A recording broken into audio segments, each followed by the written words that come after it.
Et aujourd'hui, Pierre Do Bourknecht, vous venez nous décortiquer la musique de la série Squid Game, parce qu'on n'en a pas encore assez parlé, et parce qu'on y trouve des effets musicaux, dites-nous, particulièrement percutants. Oui, et perturbant. Squid Game, alors pour rappel, parce que c'est vrai qu'on en parle énormément, mais... Ça pas de quoi ça parle. C'est donc la fameuse série coréenne où 436 ou 456 paumés et surendettés acceptent de participer à des jeux de cours d'école, mais avec une règle principale terrible, le fait d'être éliminé, d'être tué quand on est éliminé. Alors de Squid Game et de la musique, j'aurais pu par exemple vous parler de son utilisation décalée du beau Danube bleu, une valse qui accompagne le début de chaque jeu meurtrier.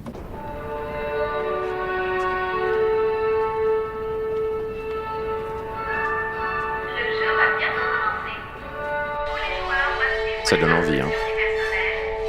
Oui, ce serait intéressant d'en parler parce qu'il y a beaucoup de films qui ont utilisé cet effet de décalage entre la beauté sucrée et aristocratique de la valse et la cruauté de ce qui se passe à l'écran. Moi, je pense par exemple à 99 francs, là, avec la virée meurtrière de Jean Dujardin en voiture sous l'effet de la drogue. Mais bon, bien sûr, il y a plein d'autres choses, Kubrick, etc. Mais aujourd'hui, j'aimerais plutôt vous faire écouter 3 effets présents dans la musique assez géniale, je trouve, qui accompagnent l'arrivée des gardes au moment du jeu. Ça s'appelle Pink Soldiers et ça va comme ça.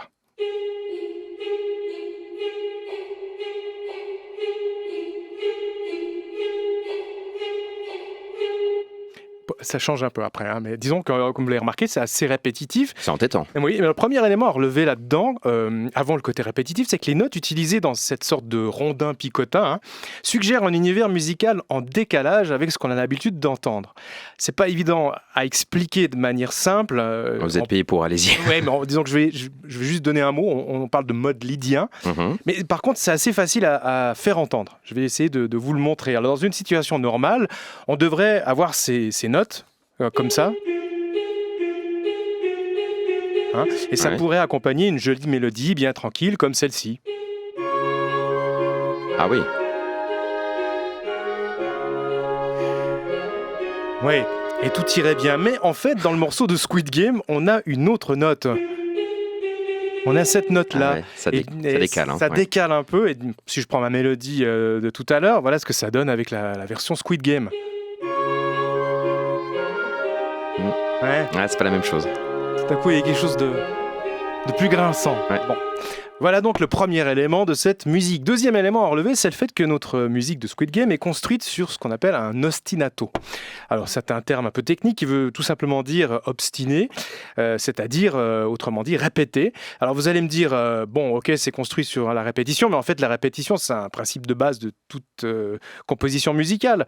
Oui, certes, c'est vrai, mais normalement la répétition, l'ostinato, en général c'est dans l'accompagnement, la basse, les accords, les fameux 4 accords magique par exemple qui tourne, ou même la batterie comme par exemple dans le boléro de Ravel.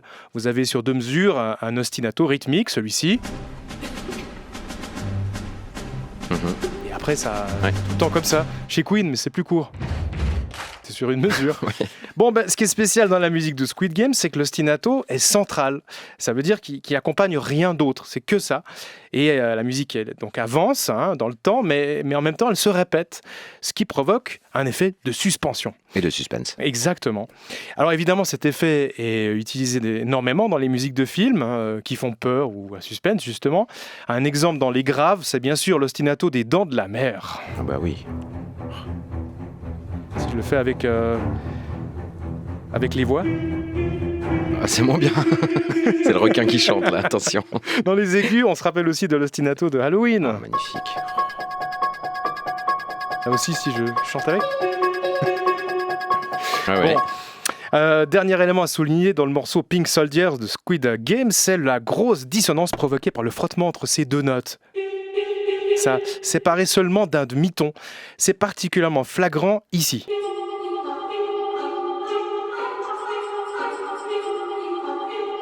Vous avez le ah, puis ça, et ça fait une dissonance et c'est génial pour créer des tensions. J'ai 2 exemples de films qui en profitent et qui utilisent cet effet d'ostinato dissonant. D'abord la musique de la 4e dimension avec ces 2 notes là. Pour bien entendre la ressemblance avec Pink Soldier, on peut jouer le thème de Twilight Zone à la manière de Squid Game. Allez-y. Ah ouais. Ah, c'est pas mal. Bon, un dernier exemple, il y a le même effet dans Requiem for a Dream. Ostinato et la dissonance. On l'aura compris, donc la répétition obstinée de deux notes séparées par un demi-ton, voilà le secret pour amener musicalement une tension dramatique. Mais en fait, ça fait bien longtemps qu'on connaît ce truc, au moins 4 siècles. Comme d'habitude, c'est terrible, on n'invente rien avec vous. Bah non, mais en même temps, c'est ça qui est génial, c'est qu'on reprend des choses et on les transforme. Je vous propose de terminer ma chronique en nous laissant bercer par la terrible canzonetta écrite en 1639 par le compositeur italien Merula, où la Vierge Marie endort son petit Jésus tout en lui annonçant que ses jolies mains et ses jolis pieds seront un jour transpercés de clous. On n'est pas loin des Dents de la Mer.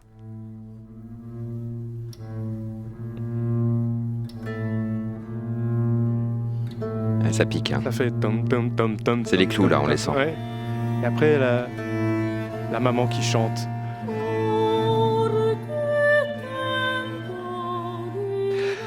Merci Pierre Do Bourknecht et puis bonne soirée à vous. Bonne soirée. Merci.